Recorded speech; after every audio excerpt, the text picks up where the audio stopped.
Hello, everybody. Welcome back. Very excited to have my next two gentlemen on the show, decorated officers, retired officers from NYPD, Dan Murphy and Tom Smith, and they are the host and creators of the very popular Gold Shields podcast, and they're here today. What's up, brothers?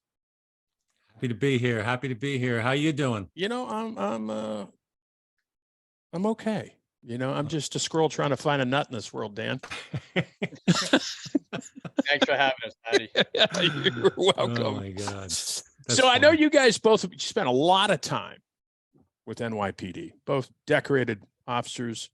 Can you tell us a little bit about the experience in working in the largest municipality? Is it in the world or is it just in the United States? I know it's NYPD's huge, the biggest in the country, right? Is it the world?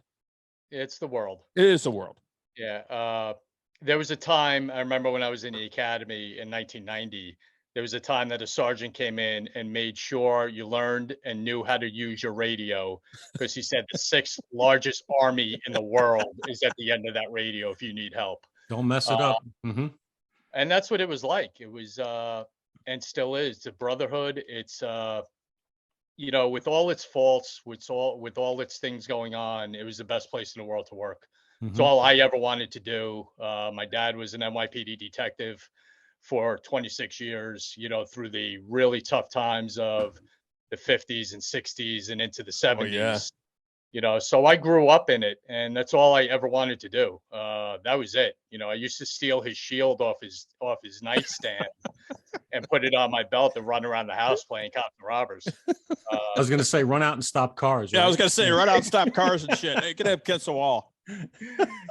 So that's all I ever wanted to do. And when I got the opportunity and jumped on it, it was the best thing in the world. Yeah. I mean, and Dan, same thing.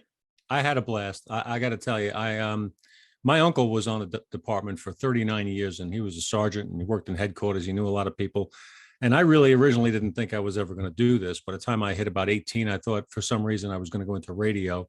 And that was a short-lived dream, but I took the police test, ended up coming on. I got to tell you, I just took to it like a fish to water. I fell into the camaraderie. I fell into the excitement. And back in 1984, when I came on, just like when Tom came on, it was out of control. New York City was out of control. So despite the fact that I had grown up in the city and I had been a victim of robberies and stuff, all kinds of stuff like that before, I'd seen things. I was a fish out of water when it came to going into the inner cities, the really high crime areas and working, but it was exciting. Yeah. It was so much fun. I learned so much. Yeah, there's a lot of times when years get taken off your life in a moment's notice by something, but wow. I mean, you see everything and you meet everybody in the NYPD. If you do it right and you work hard, you can have a day when you come in the morning and you're sent into the city for a presidential detail, let's say, and you could be 5 feet away from the president of the United States. And then 6 hours later on your drive back up to the precinct or out to Bronx or wherever you are, you pull over your car because somebody's overdosing. Yeah. Some low-life crackhead, low-life heroin addict is overdosing in the street, and now that's your job. So you meet world leaders down to the lowest of the low and everything in between. So if you want the human experience, New York's a place to get it. Yeah. But a lot's changed. And I want to hear some of your stories, both of you. But a lot's changed in NYPD, like every other agency in the country, right? I mean, law enforcement is getting hit every angle. We got, social media fucking blasting law enforcement. We got politicians now. I mean, it's definitely, a different time now. Would you both agree than, when we got into it? You did it a lot longer than both of you did it a lot longer than I did. I did it for 23 years. Of course, I was in a smaller agency, but go ahead, Tom. Yeah, the political scheme, landscape changed and people's focus. And I think a large part with the NYPD, and Dan and I have done actually shows about this. One of the biggest problems I think these days is leadership. Yeah. And what's not out there. Dan and I both worked in the NYPD in New York City when we were averaging 3,000 homicides a year, which on a scale is insane. But we had to deal with it. And for the beginning part of my career, and Dan's, beginning part, but a couple of years more than me, that's how you started out in the job, going to work with 3,000 homicides, lingering. And then administrations change, and in 1994, Rudy Giuliani became mayor of New York and had a Broken gang. windows there, you know, all Yep. that stuff.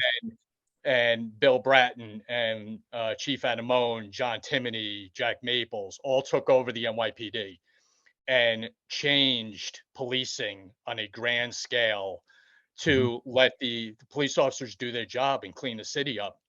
And as Patty, me and you were talking earlier, one of the biggest things that took place during that time and why it became so effective was one of the first things that the NYPD hierarchy and the administration of New York City did was get the DA's office involved Yeah. and had them in an agreement with us like, hey, I'm going to send my guys out there to do A, B, and C. You damn well better keep these guys in jail, you know, and charge them the correct way. That's the only way we're going to clean the streets up. And they agreed to it. And look what happened. And Yeah. now you have the polar opposite. Well, and New York's the greatest city out there. You know, I mean, it's the financial hub, you know, of the world, and it just is depressing. I don't even live in New York, obviously, but it's depressing to see the city, this wonderful city out there with so many brave men and women serving, and people are fucking leaving New York City in droves. Yeah. Nobody wants to stay there. I think about it from a cop's perspective. When I went to the department in 1984, my starting pay was $21,900. Now, I was just turned 21 years old. To me, that was pretty good. I was like, that's okay. I'll take that. You can make some overtime and all that stuff. Now it's 42. So 39 plus years later, it's only gone up $21,000. It's only gone up. Why did I think that That's NYPD was one of the starting pay. highest paid? No. Holy No. shit. Nope, not at all. As a matter of fact, it's one of the lower paid in the tri-state area, and a lot of cops leave for the Port Authority, Police, Suffolk County, et cetera, Rockland County, because they get paid better and treated better. Now, you won't get the experience you're going to get in New York. And I got to tell you, I had a lot of fun, had a lot of great experiences, a lot of great people I met. I wouldn't trade it for the world. But if you're a young person right now trying to pay your way through this life, you Because you can't live in New York City. It's too fucking expensive. No way. There's no way you can live in the city. And if you do, you're living in an apartment with 6 other renters, or you're living in your parents' basement because you're 21. Other than that, on your own with a family, starting out as a cop, couldn't do it. And even then, even back in the day, I always worked overtime, always worked second jobs. Once I got married, had a kid or two, you have to do that. Yeah, you have to. And I accepted that. But what I didn't accept was, 0002 for contracts like we got. That kind of stuff was a real slap in our face. And that was, Tom can attest to this too. When Giuliani came in as mayor, he really, really allowed us to do our job. Him and Bill Bratton and the rest of them, they said, do your job. We're going to back you. We're going to do it smart collectively as a department. And we did. And look what happened. When you bring the team together, the DA's office, when you bring in all the other city agencies, and they all sit down and say, we're on the same page. We're going to do A, B, and C, because New York City, specifically Manhattan, because that's everything comes from there, is not going to fail. It can't. It can't fail. We can't allow it to happen on our watch. It's not going to happen. It's been failing. And for years as a kid, all I know was graffiti-filled subway cars and garbage in the streets. And the culture was terrible. And people, muggings all over the place. And it was out of control. So to take that back required a massive change in policing, like Tom said. We talked about broken windows, right? Little things mean big things. You know how many people jumping turnstiles to get on the subway had active warrants for serious crimes, had guns on them? I mean, crazy amounts of real felons. And people were always shocked by that. And I say, let me say, this guy is a career criminal and you're surprised he's jumping the turnstile? Is there ever been a law written he's bothered about or cared about? That's what kills me about the gun debate. Like, if you write more laws, I think Tom can attest to this too. I never once pulled a gun out of somebody's waistband where they said, officer, I actually have a permit and I'm legal. It's, that's what criminals do. They do crime. So, leadership. Tom talked about leadership. When we had that leadership in place and it trickled down through the department that we were going to be aggressive, that we were going to take the city back, we did. Tom, do you think, both of you, do you think, because law enforcement, you both know, it's kind of a pendulum, it kind of goes this way, that way. Do you think it's going to get better in the future for law enforcement?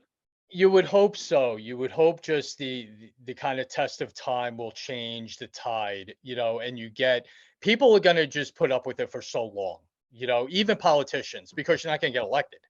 You know, crime is a number one topic when it comes to elections now. And even those, you know, those maybe defund the police people, which are backing off now, you know, from what it used to be. I think it's going to change. I don't know when, but I'm hoping it does, because people can only take it for so long. Yeah. And politicians don't give a rat's about anything else but their next term. Well, You and in know, New York so City, they got rid of the street crimes unit, right? they Yeah. got Didn't rid they of the eliminate that or anti-crime.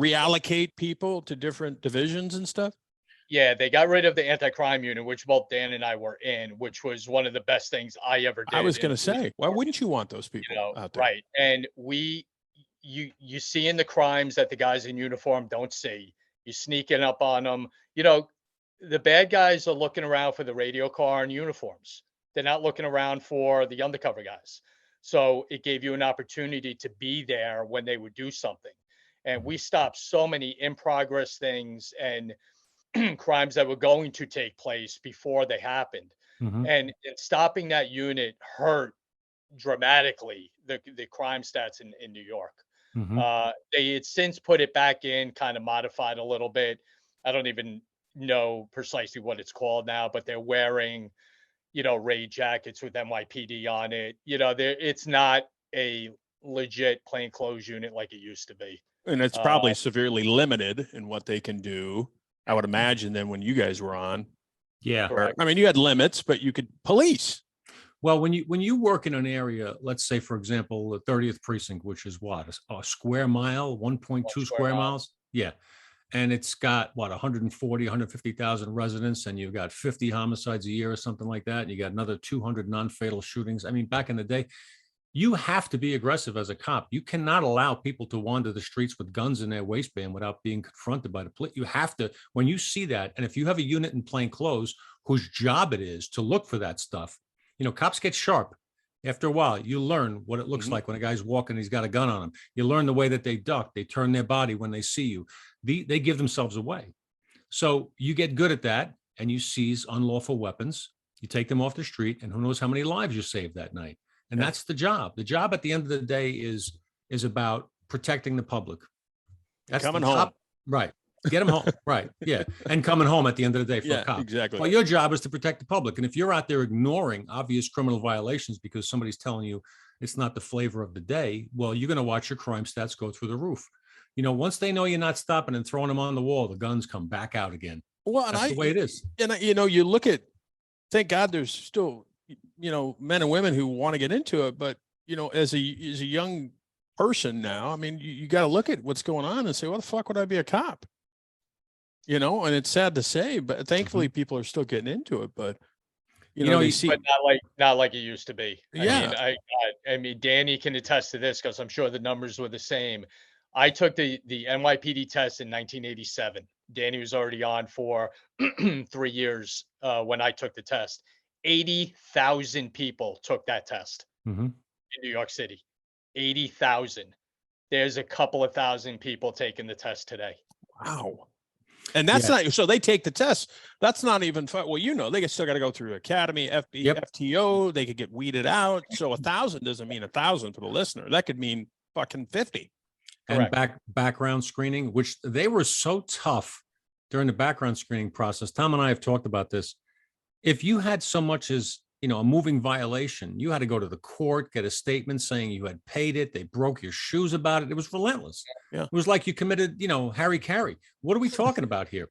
Now it's like felony. Well, what kind of felony? Yeah, they smoked dope last night. Well, Yeah, they're here. They're dope here. might be legal soon, so let's let it go. Honestly, what you're seeing slide by across the lowering of standards, as we know, across the country is going to be disastrous. Well, of course. Why the fuck are you going to hire some? I get it. It's a manpower issue, but I would Yeah. rather go short on the street Mhm. than to work with somebody who probably shouldn't be there. The liability then. I mean, you saw these guys that last year or a couple months ago that killed that other black guy, and they had questionable backgrounds. Mhm. They were always in trouble. One of them, you know, shouldn't have been hired, and all this other shit. Yeah, well, none of them. The guy in there was Memphis. Yeah, Memphis. They didn't go through any background investigation.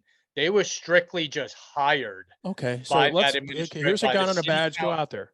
Yeah, Mhm. by the city council to go, Yeah, to work in and that you are hired. Scorpion unit or Yeah, whatever the hell it was. Yeah. now you're hired. No backgrounds, no nothing, zero. And that's what you're gonna get. That's gonna be the results if you keep doing that. Mhm. You know, the level that you need to be a police officer is up there. You know, it's a high standard. You know, whether you like the police or not. You Mhm. know, the level that you have to be to do this job is really high because of what's involved in it. You have the ability to take someone's life if need be, and you can have your life taken in a blink. So the mental part of it, Absolutely. on top of the physical part, all has to be equal. Yeah, you got to have your act together in so many ways to be able to be effective as a cop, and if not, it'll crush you. The stresses and pressures will crush you Yeah. because all day long you're going to people's worst day. Yeah. All day. And some of those people are very violent. And in New York City, we had more than our share of people on the streets who were on parole, just got out of the can, had spent half their life in prison. These are people that will not go calmly with you, will not go quickly, will not comply. That's it. Yeah. So you're engaged in a lot of confrontations. You have to learn how to deal with people who are under influence of, drugs all the time, drugs and alcohol constantly. On a night shift, you're dealing with probably half the people you deal with are Yeah. intox. And you got to deal with people with mental health issues, people Yeah. who are suicidal, people who hate cops because they put me away once or whatever. And this is your whole night, all day. That's what you do. Yeah. So you got to be physically fit. Then when I first came on, you're working rotating shifts. You're working around the clock, this crazy schedule that you never knew where you were. So you're Mhm. exhausted physically. Your sleep clock is messed up. You're dealing with endless calls. You're trying to keep yourself in shape, trying to eat well in areas where you just can't get good food. Um, Paid garbage. It's stressful. It gets to you. You see a lot of crazy stuff happening, and it's not easy to keep yourself on track. If you Yeah, go into that in a bad place, you're not going to come out better. That's for sure. well, and I've always said, and you both know, I mean, law enforcement's going to fuck you up. I mean, it's going to affect Mhm. you in some way. That's why you said, Dan, I mean, it's so important that you take care of yourself, Mhm. physically, mentally. But I want to hear some of the stories, Tom. I want to hear a story from you and Dan after you're done. I want to hear, if you're willing to share, Mhm. like the most harrowing shit that you got into as a cop. Oh boy. If you could just talk about it a little bit. uh, well, there's I was in there's actually two I could share with you real quick. One was a very large shooting I was in back in 1994 with three armed individuals that just robbed a supermarket. Came out, carjacked a livery cab, and we ran into the middle of it. They started shooting at us. We stopped the car.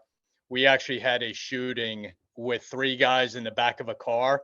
After we blew out the back window of the car, we had a shooting with three guys in the rear of a car with us at the trunk of the car. Wow. Back and forth, about 40 rounds being fired, and one of our cops was shot during that. He was okay.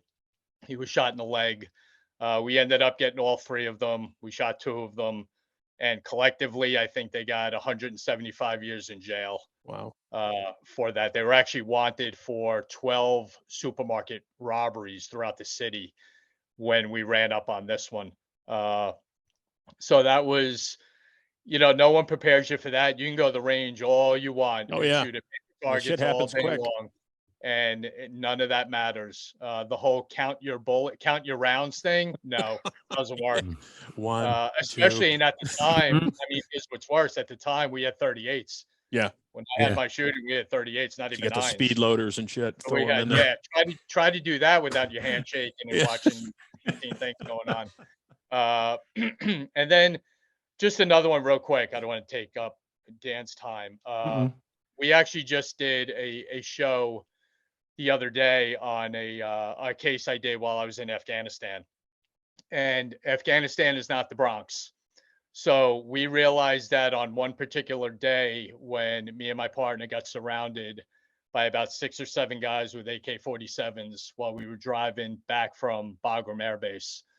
And they stopped us, and my partner and I had an agreement that we were not going to get grabbed.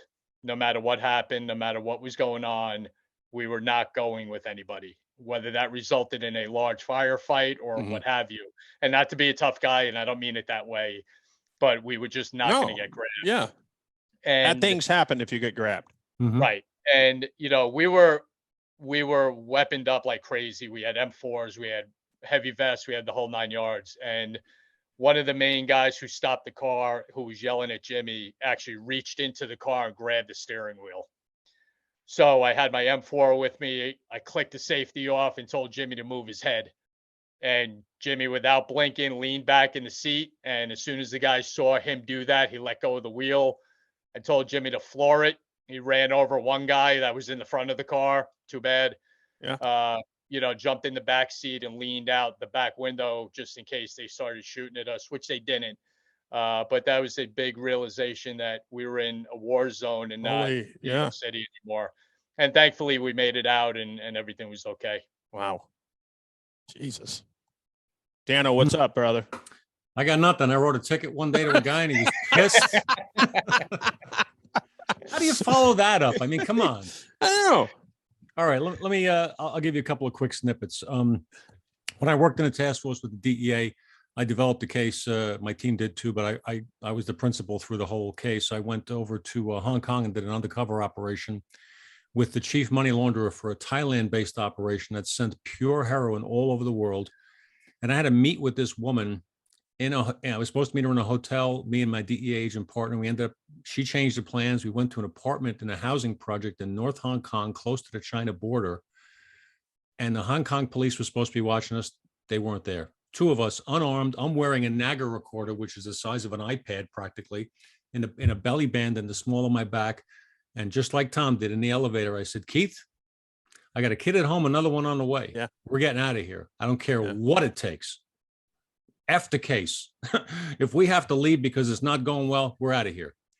But we managed to do it well. I was sweating bullets waiting for somebody to pull a gun and kill me because I'm thinking, you got to know I'm a cop. I look like a cop everywhere except in Hong Kong, apparently. A couple of quick things from patrol. I had one night, me and my partner were driving in the 3-4 precinct, which at the time was completely out of control. 1986, I'll never forget it. We're driving down the street about 1 o'clock in the morning. All of a sudden, we hear rooftop gunfire going from one 6-story tenement building across this small street into the windows of another one. And we're like, holy crap, we put it over the air, shots fired. Then we see Molotov cocktails, one at a time, flying off the rooftop into that building. One of them goes into a window, starts a fire. The other one hits the side of the building, starts a fire in the garbage cans down below. Bullets are still coming. Molotov cocktails were like, do we go after the shooter or we got to evacuate the building? There's all kinds of people sleeping. We go running up into the building to evacuate them. Bullets are still flying through the window. We're trying to get people out of there. Wake up, fire, fire. We got people out of there. The fire department comes. They're pissed at where we parked, of course. Sorry. Get out of the way. We go up on the roof of the other building. We didn't get the perk because we made decisions to try to get people out of the building. And there's like 35 spent shells and there's 5 other bottles of quart-sized beer with gasoline and rags on top. Whoever it was had a problem with somebody in that specific apartment. And apparently that's the way you resolve it in some places of the world, Yeah. Had another situation, same partner, same area, about a couple of months later. We're driving down St. Nicholas Avenue, I think it was, and we turn the corner on 173 Street and a car pulls up in front of us, stops, and like 50 feet away from us, 3 guys get out and shoot a guy in a corner and kill him right in front of us. We're in uniform. This is how they didn't care back then. Yeah. We jump out of the car, jump on the radio, shots fired. The guy takes off on foot. He starts pegging shots at us. We chase him. He runs into a building. Right before he runs into the building, I grab my partner, Johnny. I'm like, Johnny, stop. I'm waiting to hear steps. I want to hear going up the foot, so I know he's moving. I hear nothing. Now I think he's waiting right behind a wall. Let's do this smart. So we go in tactically as best we can. And we hear the sirens coming and everything. He had bolted out the back door. There was a back into an alley and he was gone. But for that one moment, a piece of my training was like, hold on. It's one thing to run after people. It's another thing to run to your death. Yeah. So just give it a second. I really wanted to hear his feet going up the steps because I knew then he was contained to the building or the rooftops and somebody, ESU can come. It doesn't have to be a gunfight if it doesn't have to be. But that was one of those nights you go home, you're like, wow, Wow. watch the guy get killed, got shot at, ran after him. But the training does kick in. I was stop for a second. When you can, give yourself a second and stop and assess where you are and what you're doing. Absolutely. And, we were lucky. He was a crappy shot at us. Maybe it was just getaway fire, but we didn't get hit. And I was like, because my partner slipped. I see the shots going, he falls down. I thought he got hit. So for a second, I'm like, Johnny. And he's like, I'm good. And these things happen. Like within 8 seconds, everything I just said to you happened. Yeah. That's how quick these things are. So And in 1986 in the 3-4, that was a Wednesday night. Yeah. how many when you guys were on the street? I Mhm. mean, how many calls did NYPD have in a fucking day? I mean, they have thousands and thousands and thousands and thousands. Oh. Endless.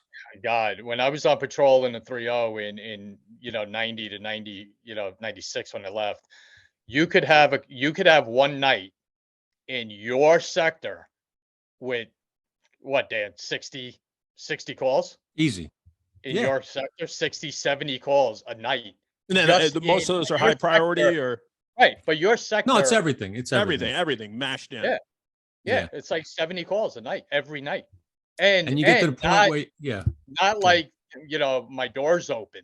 no, Heavy burglary, robbery, shots fired, person shot, domestic. person stabbed. That was the night. Domestics. Yeah. Drug sales on the corner was one that would like put four of them together. We'll drive past the four corners and we'll just say, as long as nobody's dead there, we keep going because you can't deal with a drug dealer. You're too busy answering radio runs. One more other quick story, going to add it to you. Same precinct, 34th precinct, same year, 1986. Driving up a block, I was working with a guy named John Navarre for the night. We heard shots fired in the building in the basement level area of these tenement buildings, and we were right near it. So we're like, all right, stop the car. Either something's going to materialize on the street or not. You don't go crazy when you hear shots up there because rookies do that. Shots fired. Well, there's always somebody shooting a gun off, whether it be on the roof, in a building. If you don't know where it is, don't put people in jeopardy. So just wait. So we sat there for a second. We hear screaming. Up from the basement comes these two guys running for their lives. So we go over, we grab them. What's going on? And they're pointing. We heard shots. These two guys came down from New Haven, Connecticut to buy weight level Coke from the Dominicans in this building. They went down there into this basement apartment, and the Dominicans looked at them, saw the money, and said, no, it's robbery time. It's not sale time, it's robbery time because you're stupid enough to follow us into this basement. Mm-hmm. Well, these guys pulled out their guns too, and a little gunfight ensued in the basement, little apartment. Nobody hit anybody. I don't know how they did it. So these guys come boogieing out, screaming for their lives. We grab them. We go back down the stairs with them. Now, I like to say that they wanted to help law enforcement, so they voluntarily showed us where the apartment was. The fact of the matter is they were desperate to get out of there, but I said, I got to know where this place is. So we kind of walk with them. It's a nice way of saying it. Point to the door. We pushed the door open. It was open. We see a guy with an AK-47, another guy with an MK9 in his hand, and they're looking at us, and they got all kinds of money and drugs on the floor, and they panic. So one of them hits the light bulb with the gun. Now the fight's on. One's trying to get out the window. So it's John and I fighting, and there's four guys, 6 guns, all kinds of Coke, all kinds of money, all kinds of story. It took hours to unravel it later on, but that was a Tuesday night. Jesus I mean, it was Christ. like, welcome to the 3-4 precinct in the 80s. That's what it was. And obviously crime is going now, today, crime is through the roof in NYC. Going back. Mhm. Going back to what it was. With less cops, Mhm. trying to do the same job with less cops, more responsibility, More restrictions on them. more than ever. restrictions on what you can and can't do. Mhm. It's like we were Yep. talking before you came on, Dan, with, Tom and I, it's like, fuck, I couldn't do that job. I couldn't do the job anymore. Mhm. You got You know, no bail. You got no DA bail. Yeah, no bail. You got the DA of Manhattan who dropped 52% of all felony cases down to misdemeanors or got rid of them. That's what it 50. cracks me up. I'm not with 2%. this Trump thing, okay. And he's like, he made some comment about the welfare of citizens. Well, why the fuck aren't you listening to the citizens of New York City and prosecuting these cases? He's got the lowest success rate or something like that. Yeah. And, it's never gonna, if you keep that up, you keep that trend up, crime is never ever going to go down because it's a revolving door. You're Mhm. not stopping anything. All you're doing is putting a very small band-aid on a gunshot wound that is never going to be sustainable for people to be safe in the city. It's never going to happen. No matter what the cops do, no matter how many cops you put on the street, if you lock people up, which the cops do, and then they're out before they're done in central booking or done with the DA's office writing it up, they're Mhm. already out back at home. Crime's not going to stop. It's not going to go down. Yeah, and that's what we were talking about. People fleeing New York City and drove. Same with happening in California. They're all coming to Arizona. They're like, screw this Mhm. shit. Mhm. We're not going to live here. I mean, it's like lawless. Right. I You know, was out. you can't blame them. You can't blame people for leaving an area that they don't have confidence in city government to do the right thing by them and protect them. And the number one goal of government is to protect the citizenry. Yeah. And the city of New York is showing its disdain for the citizenry right now, which is really scary, really scary. And I'm not trying to put down or disparage any of the great people on the Yeah, job in the absolutely. NYPD, because there will always be great people in policing. It's the nature of the job. It attracts people who want to do service and help others, but the city doesn't back you at all. Now, one of the things I find interesting about what's happening around the country is we're starting to see happen everywhere what we were used to in the NYPD for a long time, which is that not being backed, DAs wanting to lock you up, dropping charges on people, revolving door justice. We had all that for years. We had heavy, heavy scrutiny. Everybody watched everything you did and had a critique of it. So agencies that were used to being beloved by their citizenry, and a lot of people loved us in the NYPD, but they weren't open about it until after 9/11. Yeah. But for the most part, we were used to being looked at with slanted eyes. We used to being looked at by people who hated us or didn't like what we stood for. But they're feeling that now around the rest of the Now country. around the rest of the country. And I hear sometimes, well, the police are corrupt and the police are, look, this isn't, we don't live in the fucking days of Serpico anymore. Right. All right. Yeah. Is there police corruption out there? You sure? Just like but the vast, vast, vast majority of men and women who serve are just trying to fucking do a job. Yeah. A very difficult job. Right. But I talked to some And clown the other day and he was telling me all cops are corrupt. Really? All cops, the million cops in this country, all of them are corrupt. Really? right. Ask him how he knows, right? Yeah, well, he heard it from a friend. He saw it on TikTok, so it got to be true. Right. Right. And that's the bad part about, that's the horrible part of law enforcement is, and the media's slant on law enforcement. All the bad stuff comes out. It's in the first A block of every news channel if something bad goes on with a cop. Whereas that one story gets taken over in the media and there's 10,000 stories of good stuff that happened Absolutely. in the same hour, in the same day, just in a different, part of the country. Absolutely. How many contacts, you guys know, how many contacts do cops all around the country make a day? Hundreds and thousands and thousands and hundreds of thousands. How many of those end up in a use of force? Right. Very, Very very, very small percentage. Yep.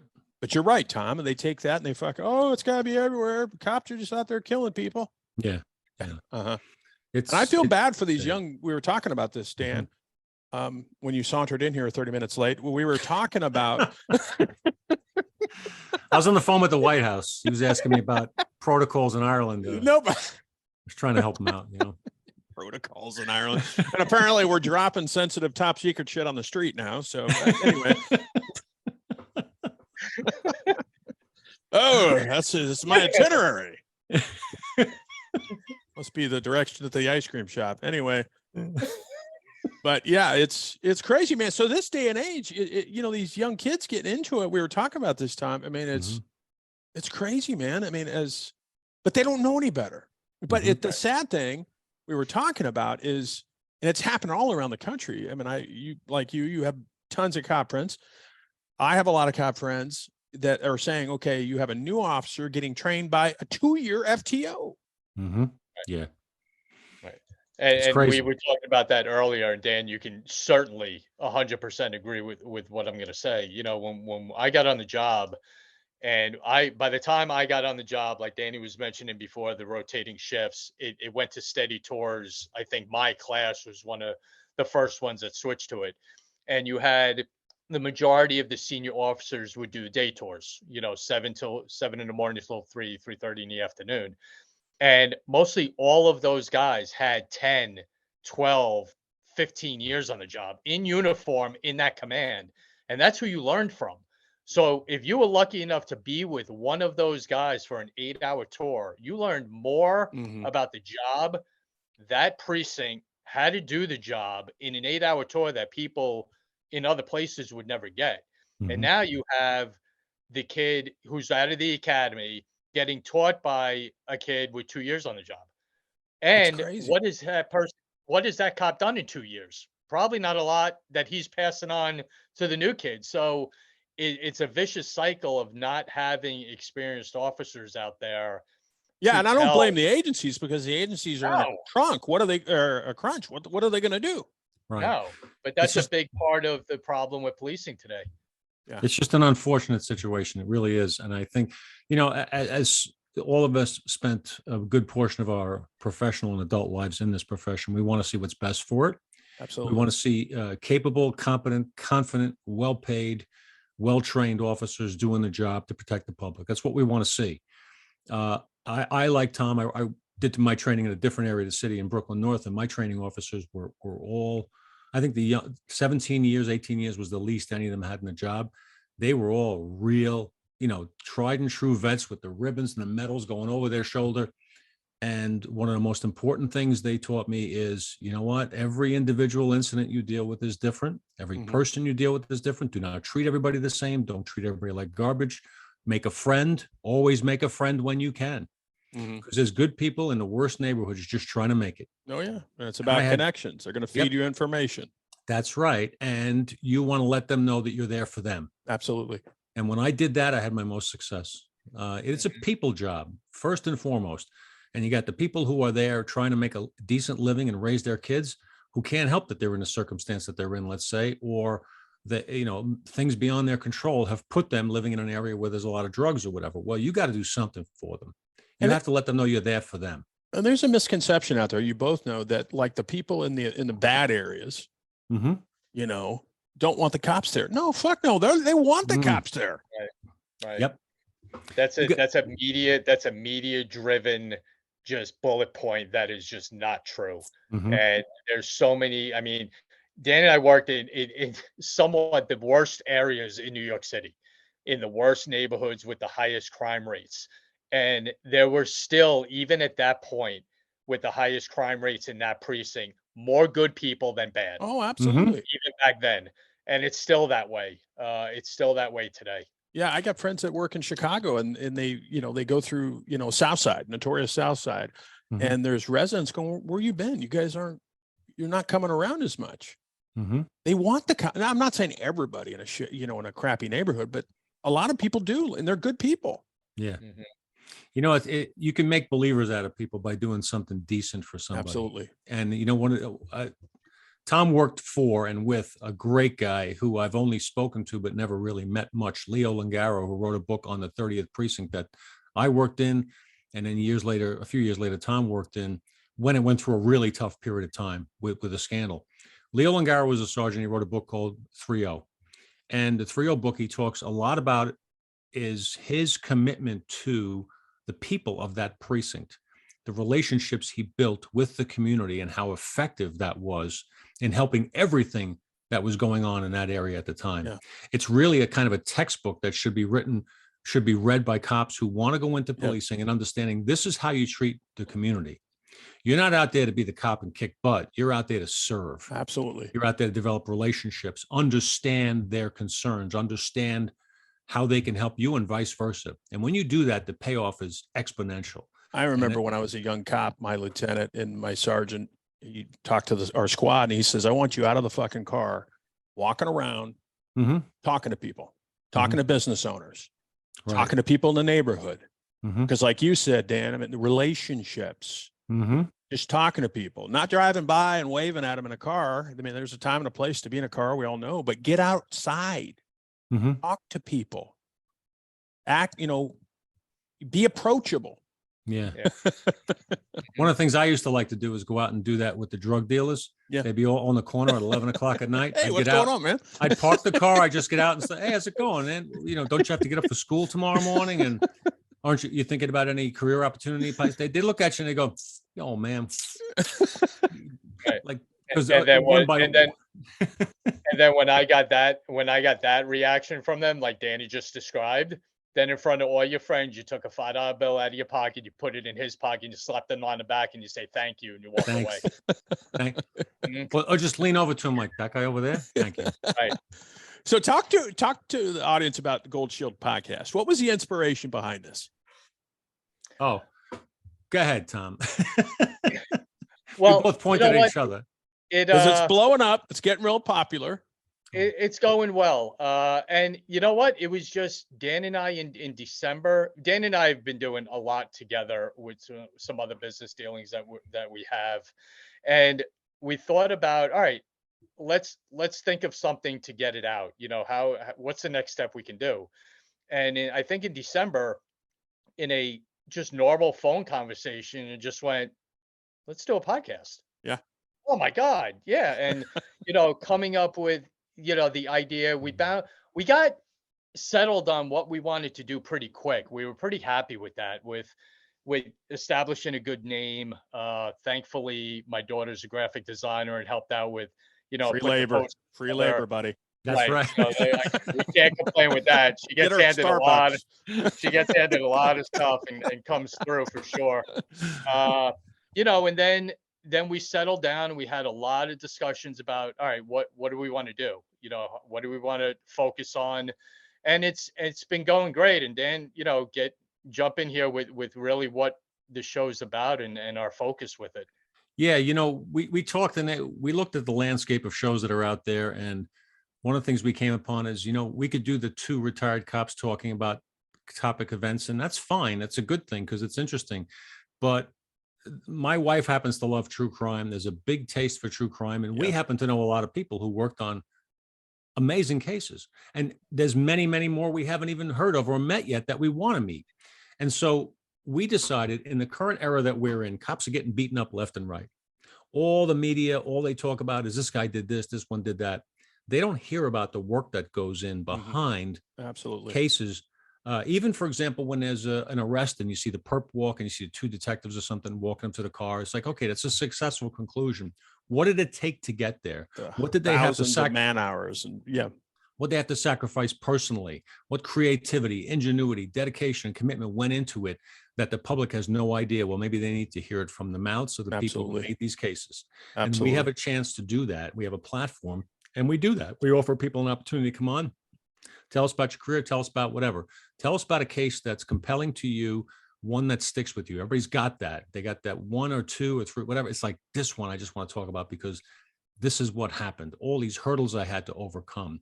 What it was like to deal with a family that's broken, if it was a homicide case or a rape case, whatever it is, you own that case when you're an investigator or detective from the scene through conviction. It's yours all the way. And you're dealing with survivors and family members. You're dealing with the DA's office, your own bureaucracy. You're dealing with the criminals themselves. You're dealing with roadblocks legally, massive amounts of paper, crazy hours, cold coffee, all of it. What goes into it? Missing your kids this, missing your kids that. So there's a lot of sacrifice and dedication that goes on. We decided to do a show to honor that. And it's also evolved a bit into what I call the altruistic side of it, which is not just to showcase the great work, but to talk about organizations that help, like your organization, Shadowproof. If you're helping cops currently on the job or retired and their families get through the difficulties that are attached to this profession, physical, psychological, financial, whatever it is, we want to let people know about these great organizations, these great meaning people, and we think that's part of our giving back. Absolutely. We were both blessed to make it through our careers, survive. We're on this side now. If you can use something at your disposal for good, for those around you, do it. And that's what we're trying to do. I love the show, brother. You both are doing an excellent job. It made me think about, you mentioned like the different cases and homicides. I remember going through a homicide school, and this was years ago, with Ron Gaberth. Is that his name? Vernon Geberth. Vernon Geberth. Vernon Yeah. Geber, Holy yeah. shit. He's got the practical homicide book. Oh, he wrote the book, literally. He wrote on the homicide book. investigation. And His I son, remember- we worked with his son, the JTT. Oh my God. I remember Yeah. he came to Colorado, huge, like 2-week, homicide thing that he did. And he did like 4,000 homicides. It was insane. Over his career? Yeah, over his career. And he was in the Bronx, right? Yeah, Bronx he was in the homicide. Bronx. Yeah. It's believable. Holy crap. Oh, That's yeah. believable. Yeah. No, I Yeah. mean, I've read the book. There isn't anybody in the world that knows more about the investigation of death than that guy. Yeah. He's not a doctor, but man, when it comes to investigation of suspicious death or homicide, Unbelievable. Unbelievable. All right. I got one last thing for you. Who's better, LAPD or NYPD? NYPD. Well, it's so funny. I was telling Tom I was out in LA, last year, and they're like, "Oh yeah, NYPD, we're the best." Like, yeah, I don't think so. I think NYPD is probably. Is there a rivalry between because what? NYPD is the biggest. I think it's LAPD and next, right? Is there like kind of some East Coast shit? I think maybe, but they're so far away. And honestly, Tom and I would never disparage any department or any people anywhere. But I will say that we handle probably arguably more stuff. And in certain areas, we have an expertise they might not quite have, only because of the uniqueness to New York and vice versa. They have their unique stuff. They have their celebrity stuff, and they're better at stalking and harassment and all that. They deal with stuff that we don't deal with and vice versa.